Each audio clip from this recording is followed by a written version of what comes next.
Hello guys, मेरे YouTube channel में आपका स्वागत है। मेरा नाम है मोहन मिश्रा। तो आज हम इस वीडियो में डिस्कस करने वाले हैं जो एसबीआई का नया ऑटोमेटिव अपॉर्चुनिटी फंड लॉन्च हुआ है उसके बारे में। तो चलिए, उससे पहले मेरे चैनल को सब्सक्राइब जरूर कर दीजिएगा। तो उससे पहले मैं आपको बता दूं, जो एसबीआई का रिलेटेड जो अभी ये फंड आया है, मतलब ऑटोमोटिव फंड आया है, ये बेसिकली व्हीकल रिलेटेड फंड है। मतलब जैसे कि मान लीजिए आपका ऑटो हो गया, आपका टू व्हीलर्स हो गए, आपके फोर व्हीलर्स हो गए, आपके जितने भी कार्स हैं, एरोप्लेन्स हैं, जितने भी मतलब व्हीकल्स रिलेटेड चीजें हैं, मतलब जितने भी ट्रांसपोर्ट रिलेटेड चीजें हैं, वो बेसिकली ये ऑटोमोटिव चीज मतलब के अंडर आते हैं। तो बेसिकली ये एक सेक्टरल फंड है। तो एसबीआई ने ये सेक्टरल फंड को रिलीज करा है। और अगर आप देखें तो इसका जो रिटर्न है, अगर आप मान लीजिए, अगर आप कोई ऑटोमोटिव मतलब ऑटो का अगर इंडेक्स फंड देखेंगे, तो उनका जो 5 साल का रिटर्न है आप देखेंगे तो 23.3% तक का रिटर्न है, जो कि बहुत ही अच्छा खासा रिटर्न है।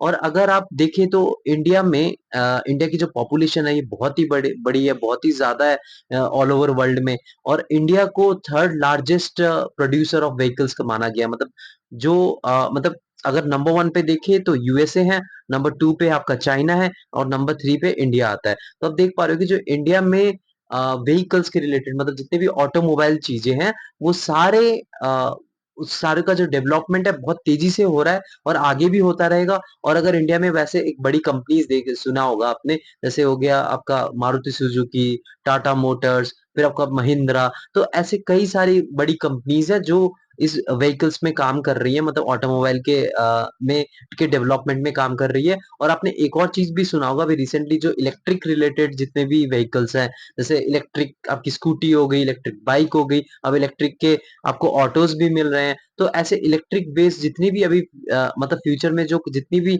व्हीकल्स आ रही हैं, ये और भी ज्यादा डेवलपमेंट करेगी। और ये जो पर्टिकुलर सेक्टर है, इसके लिए मैं एकदम बुलिश हूँ और पॉजिटिव हूँ। तो अगर आप देखें तो एसबीआई इस मतलब क्या क्या ये जो प्रॉपर फंड है जो मैंने आपको बताया, ऑटोमोबाइल का जो ऑटोमोटिव अपॉर्चुनिटी फंड है, आप इसमें इन्वेस्टमेंट कर सकते हैं। लेकिन आपका जो बशर्ते टाइम फ्रेम जो है वो मिनिमम 5 से 7 ईयर्स होना चाहिए। अगर आप मिनिमम 5 से 7 ईयर्स तक इन्वेस्टेड रह सकते हैं, तो आप इस डेफिनेटली आप इस पर्टिकुलर फंड में इन्वेस्टमेंट कर सकते हैं, क्योंकि मैं आपको बता रहा हूँ इसका फ्यूचर जो है वो एकदम ब्राइट है। और आप देख भी पा रहे हैं कि मतलब जो इसका इंडेक्स फंड है, इसने ही हमको 23.3% तक का रिटर्न दे रखा है विद इन 5 ईयर्स, मतलब कंटिन्यूअसली फॉर 5 ईयर्स। तो आप देख पा रहे हैं कि मतलब ये एक अच्छा खासा सेक्टर है। लेकिन एक चीज याद रखें, जब आप कोई सेक्टरल फंड में इन्वेस्टमेंट करते हैं तो वो थोड़ा ज्यादा रिस्की हो जाता है। तो ये एक रिस्की फंड है, ये आप मत भूलिएगा। क्योंकि जितने भी सेक्टरल फंड है मैं उसको स्मॉल कैप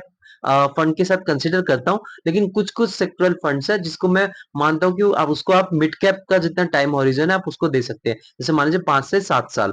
जैसे कि मान लीजिए कुछ सेक्टर है, टेक्नोलॉजी सेक्टर हो गया आपका, अभी ये ऑटोमोबाइल सेक्टर हो गया, क्योंकि ये जो सेक्टर्स हैं ये आगे बहुत ही तेजी से डेवलपमेंट कर रहे हैं। क्योंकि देखिए जो ऑटोमोटिव है, ऑटोमोबाइल जो सेक्टर है, वो डेफिनेटली आपको फ्यूचर में अच्छे खासे डेवलपमेंट हो रहे हैं। आप देख पा रहे इलेक्ट्रिक मोटर्स जो अभी मैंने बताया बन रहे हैं।